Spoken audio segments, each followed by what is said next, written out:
I think today we should get this out of here and get an engine swapped into it. This right here is my GT6000 that I have plowed my driveway with going on like probably 7 or 8 years at this point. And I plow 1/3 of a mile long driveway with this thing.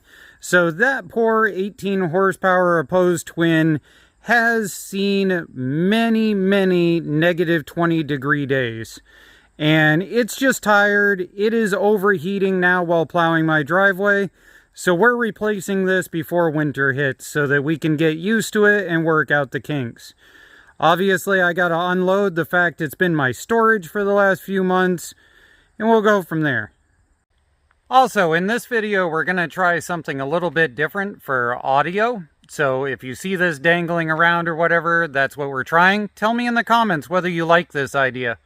And I know you guys have been asking about what's up with the purple machine. We'll be covering that on RCG Racing really soon. But for now, let's get a DuroMax into something.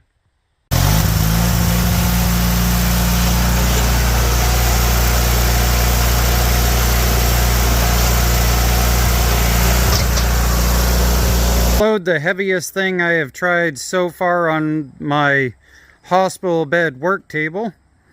We got to get this unloaded. That's just a matter of drop it down, and then there will be a couple of pins in underneath here that are hard to get the camera on. There we go.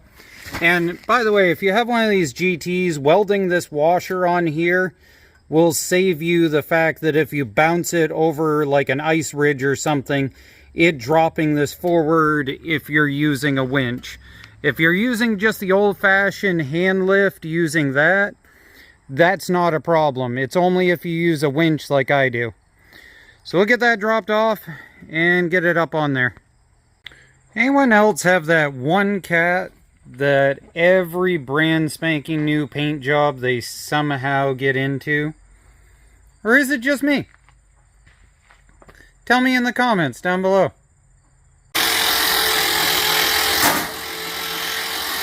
There is just no good way to show what I'm doing here, so I'm just going to explain it, and hopefully it makes sense.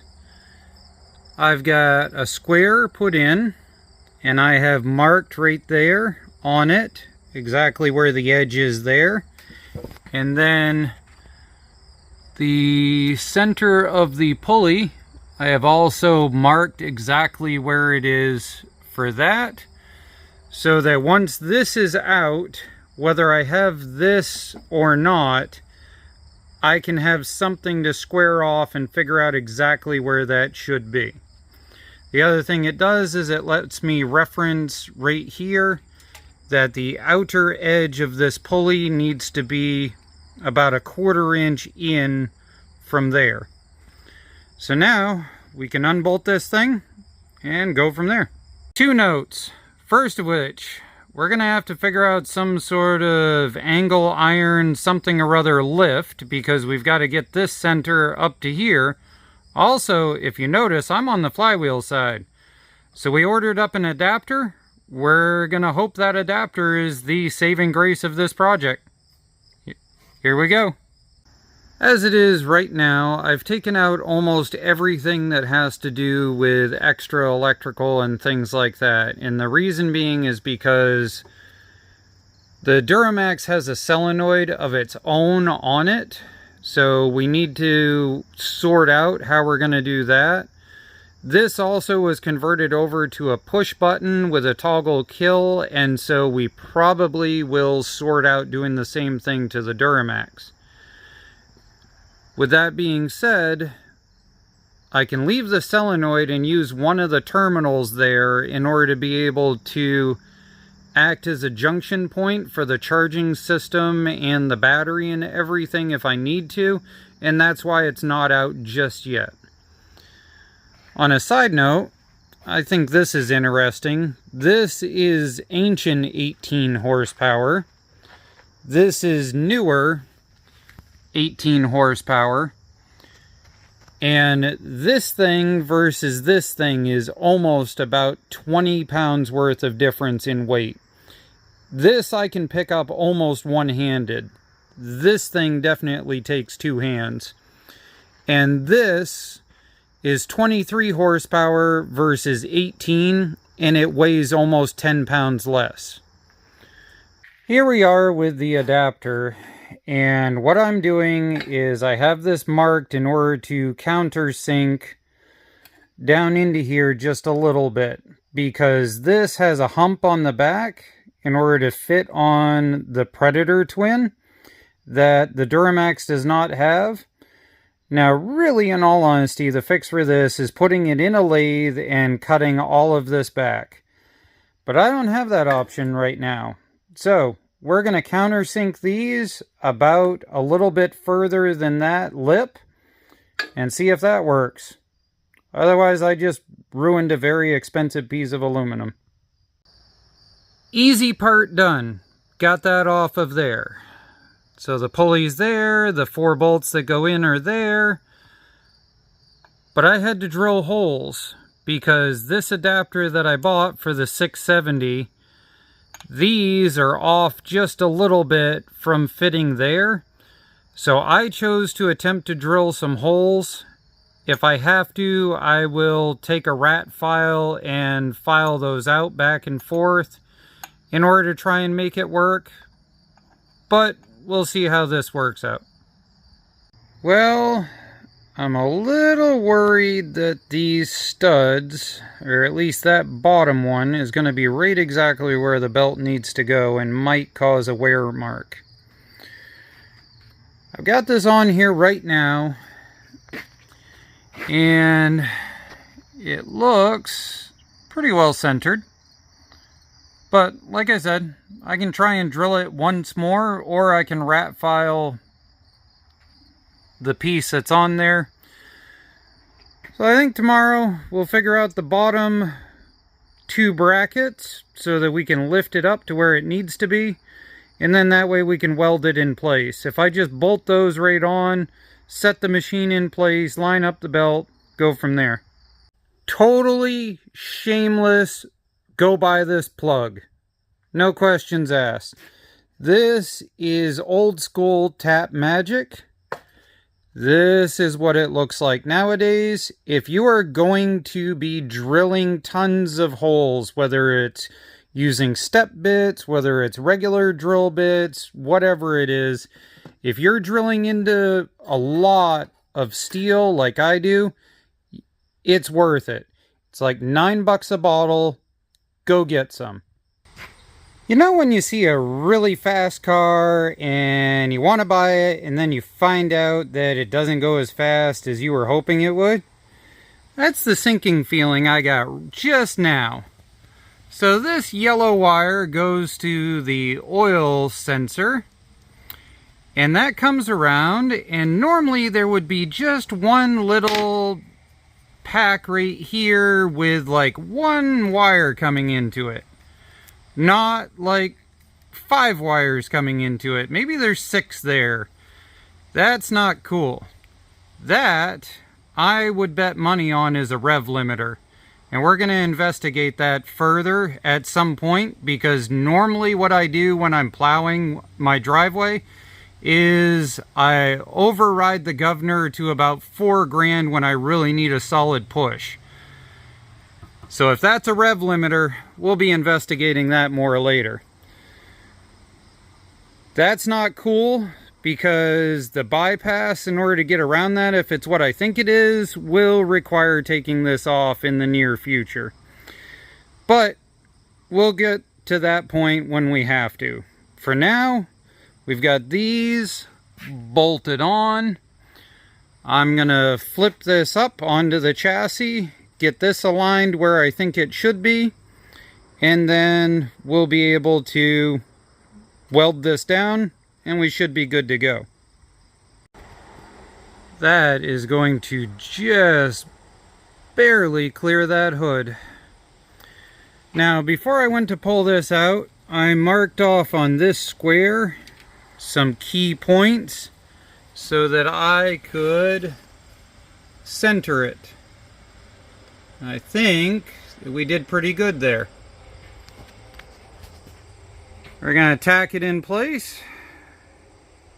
Go from there. Not all cheap fuel filters are created equal, and I've been running into this a lot more in the last couple of years. This is only a year old, and if I squeeze it, you can see the cap right there just breaks open. And that's the end of it. These get brittle. The ethanol most definitely eats these ones. And you can see they've got no ridges. The cheap ones that you spend a little bit more for that have the ridges, these seem to at least last a couple of years. I'll post a link in the description for these. But if you put one of these in, expect to replace it in a year. Well, I don't know about you, but I think we should see if we can hear it run, if even just for a second, with open exhaust ports. Not the best idea, but we've got this belt in place, we've got this cinched down, we've got the electrical going from here, that's a 13 millimeter by the way, all the way over. All of the positive is all on one terminal on the old solenoid, up to the battery. We got the farmer connection there and the farmer connection there that we need to replace because they're pretty burnt up from the winch. And we'll give it a choke. And by the way, this is able to be relocated. There's other connections here and over there for the choke. But we're going to pull the choke, which apparently does not sit. That's cute. I guess I gotta put you guys in a tripod. Alright, so it's gonna have to crank for a sec to prime the pump and prime the fuel line. So we'll hold the choke, see what kind of noise we can make.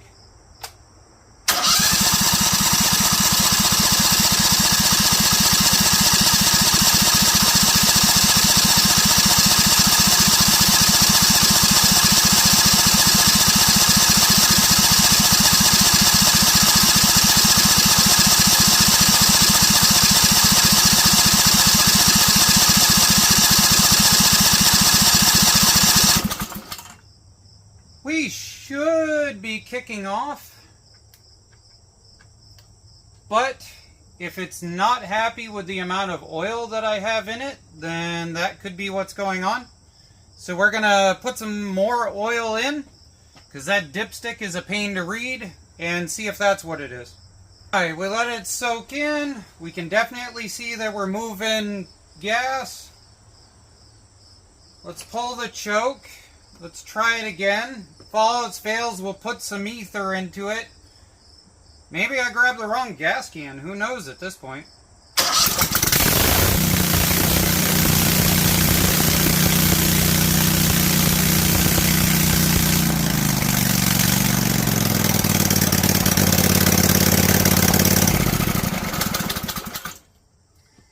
Yeah, that's what it was. So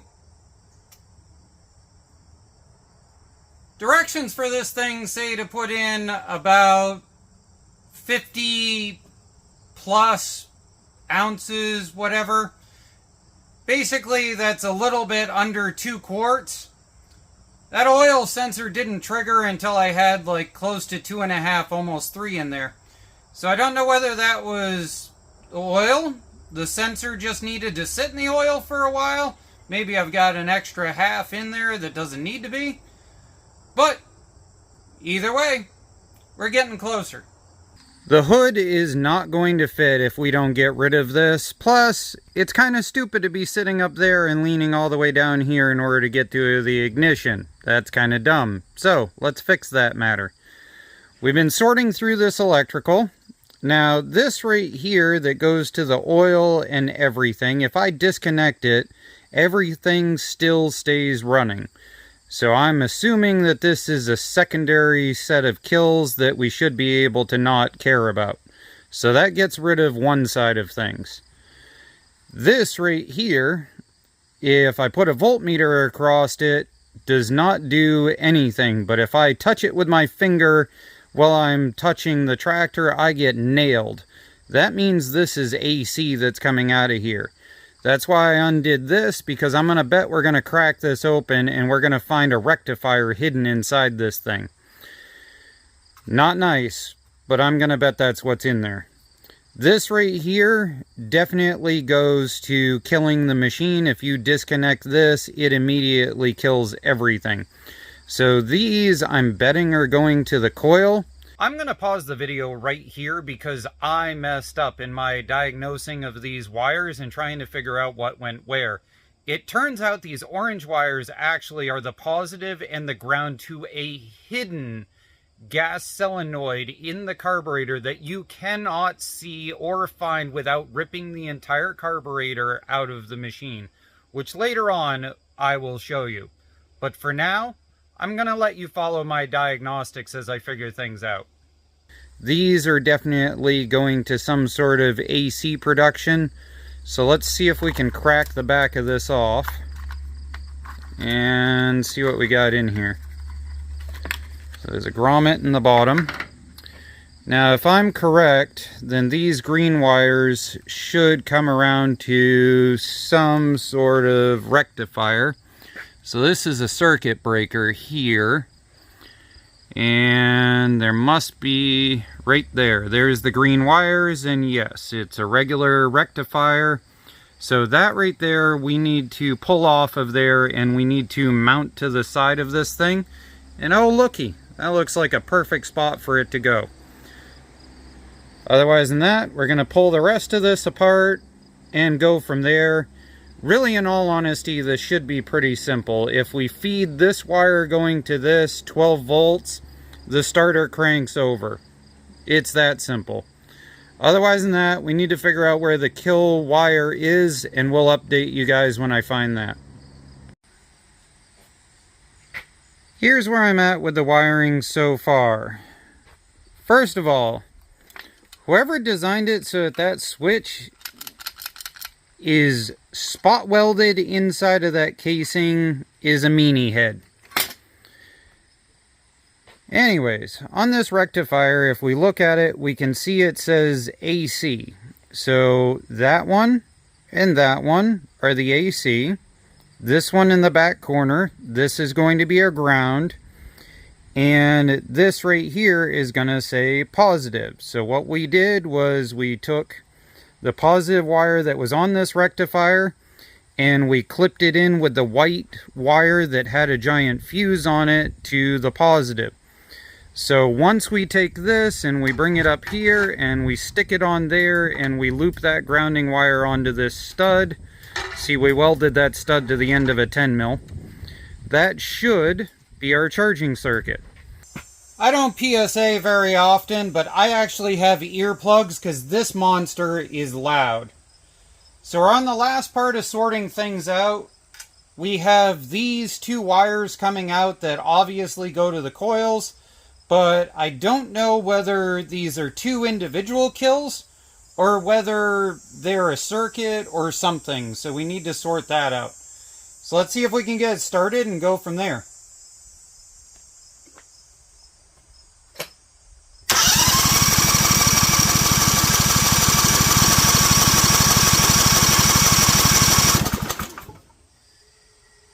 Well, that's interesting. It doesn't sound like it's firing at all.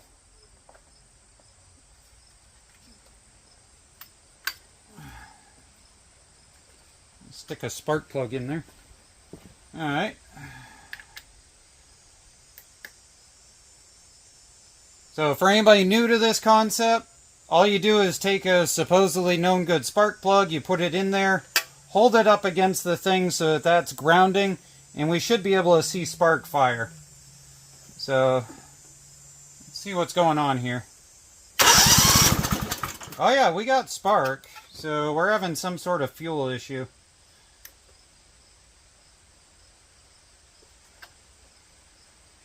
I wonder if this stupid thing has a safety solenoid that has to be engaged on the carb. Let's pop this off, let's put some starter fluid in, and if it kicks over with starter fluid, I'm betting there's a safety solenoid to sort out. The other thing I noticed was I didn't see any sloshing in the fuel filter earlier. So we're going to give it some starter fluid. We're going to try and kick it over and watch the fuel filter to see if we end up seeing sloshing. So here we go.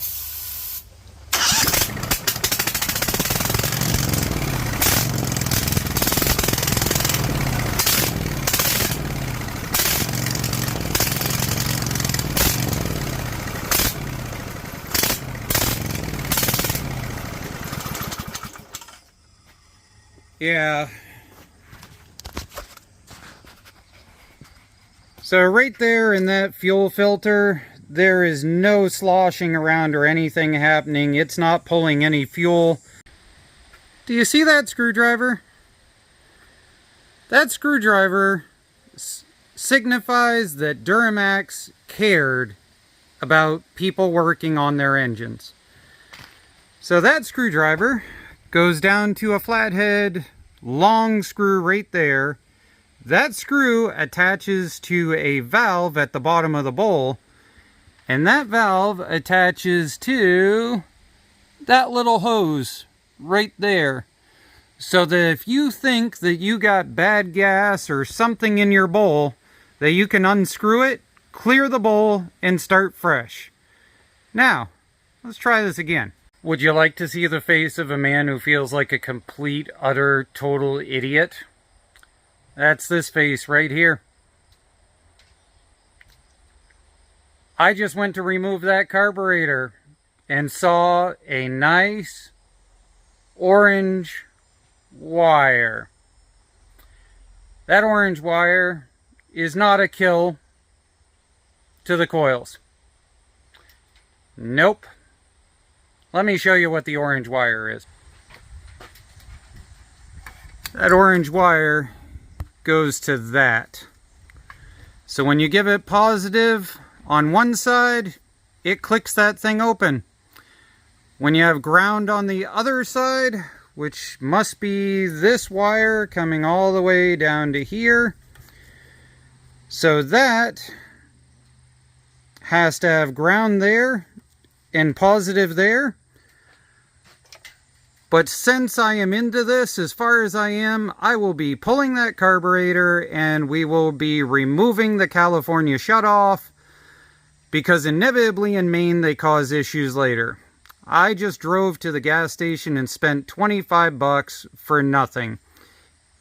It was that solenoid hidden in underneath the entire time.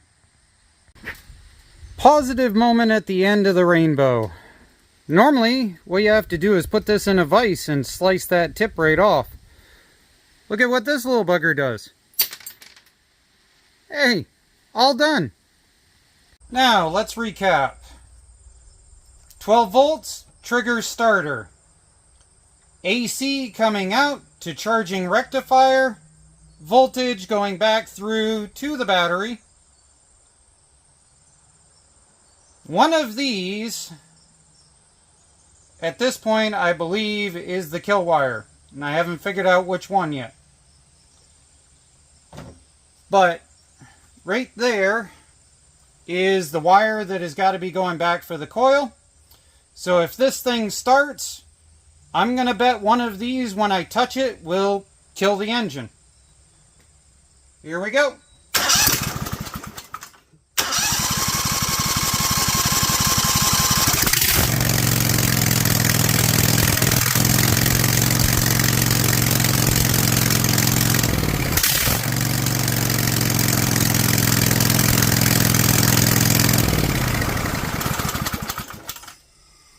So the red and black wire that comes out of here is our coil kill.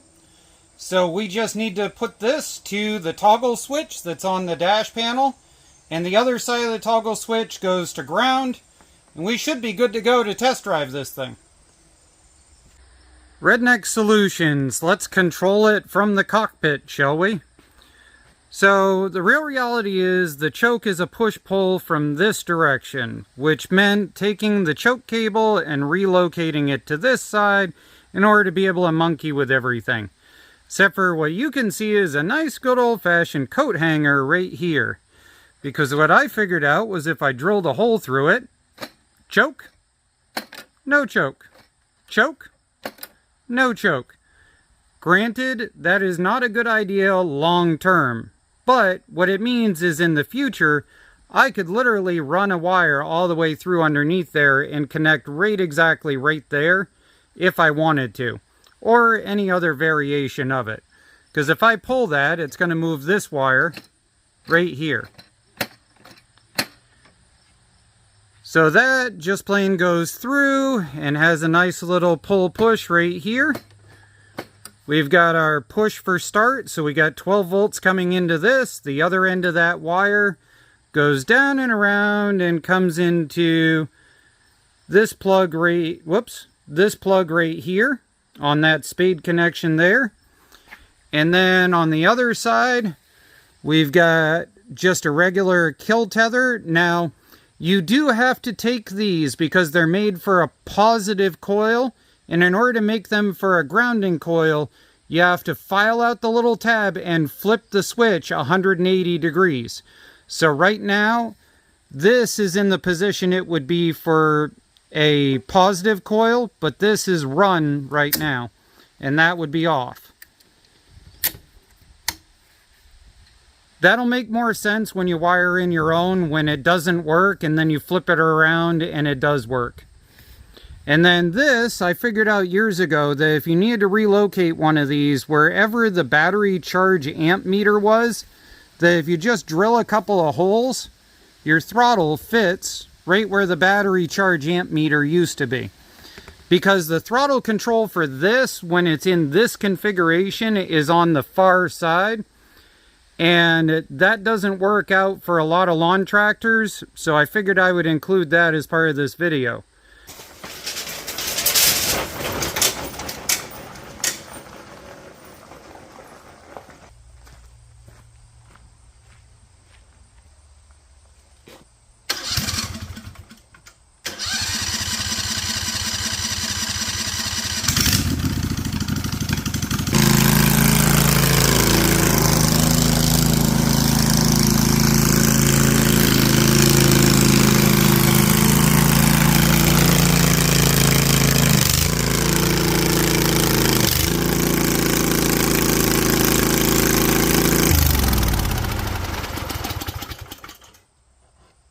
Well, as you can see, it shifts through all the gears.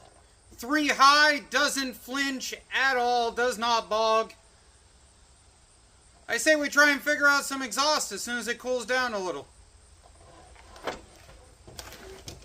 Well, as you can see, I tried to stuff the hood on until I hit something, and then it wouldn't quite fit anymore. So I guess we're going to try and open this up and see how friendly with a plasma cutter we need to get with this thing. Well, that doesn't look too bad. Let me get you guys out of the tripod here. So, it actually looks as if the exhaust flanges might actually fit underneath this heat shield here, which was one thing I was curious about. So right there, they might make it underneath that.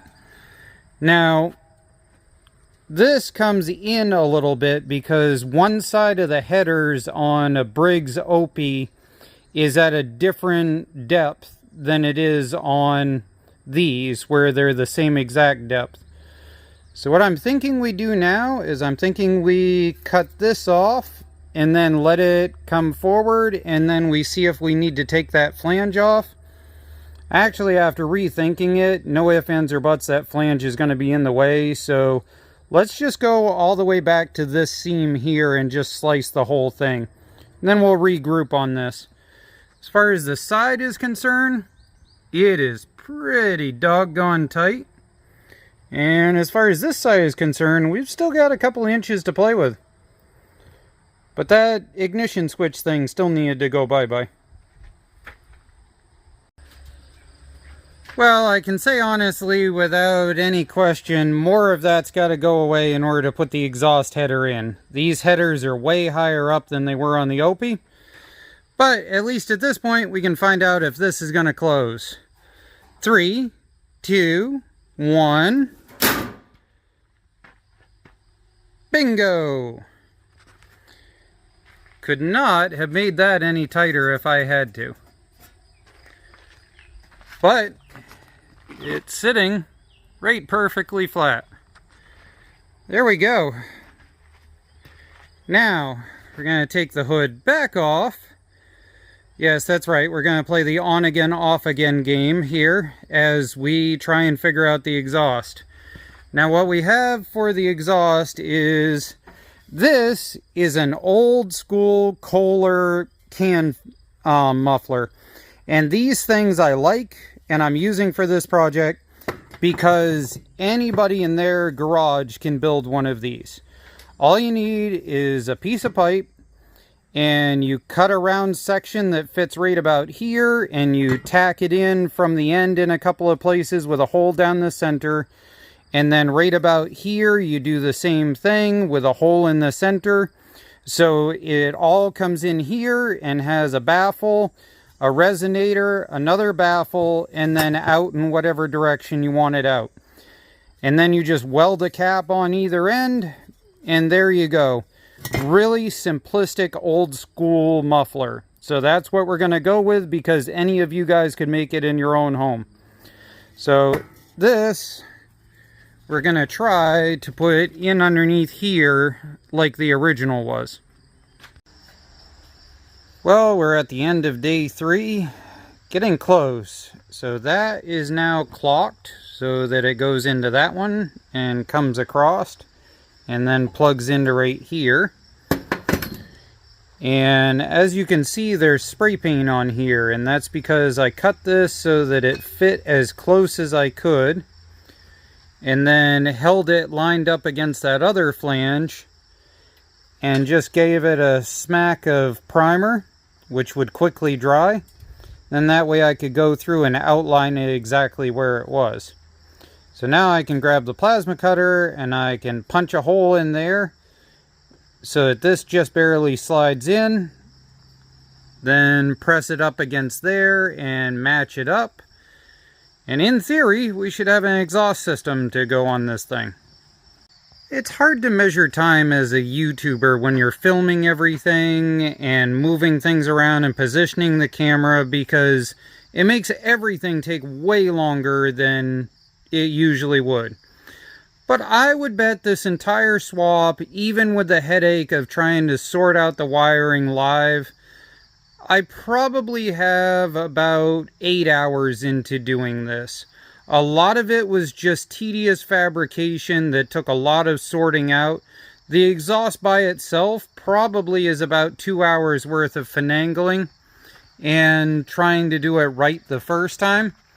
So this is all settled in, and these that I had posted earlier in the DuroMax Facebook group that I run, these ended up working beautiful. I will be purchasing another set of these for the other engine that DuroMax sent me. Now, this right here, anybody that knows the way the GT hood is going to go straight into the hood. And I left this because I'm going to porthole the side of the hood for it, because I use this machine for plowing my driveway in like -10, -20 degrees. So stay tuned, subscribe in order to be able to see the follow-up on this winter. And we're going to see how this thing works in -20 degrees or things like that in February here in Maine. So the reason being I don't want that to scoop down off to the side is because in the winter time I swap these out for 19-inch off-road tires that give me better grip when I'm plowing. As it is, we're going to get this on, we're going to get it bolted in, and then we'll probably try and take it for a test drive. Well, it's a bit of a tight fit in there, but we managed to get it looped around and into there. We've even got functional headlights. And now, let's go ahead and kick it over and see what it sounds like underneath there, huh? Okay, so kill in the up position, full throttle, push the button and pull the choke at the same time. That sounded healthy. Well, I saw a spark out of this side. That tells me that grounding to the chassis just popped. GT6000 Owner's Guide PSA. For some reason, right between the multiple layers of stacked body in here is how it grounds all the way through. And all of them end up rusting and spreading apart, and it will not ground from the battery up here down to the chassis down there. So what you do not see in this video is this grounding cable driven in with a self-tapper going all the way down to the chassis. But if you don't see that, then what we should be able to see is if we pull the choke out and we push this push button,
folks, the engine's in there, it's going good.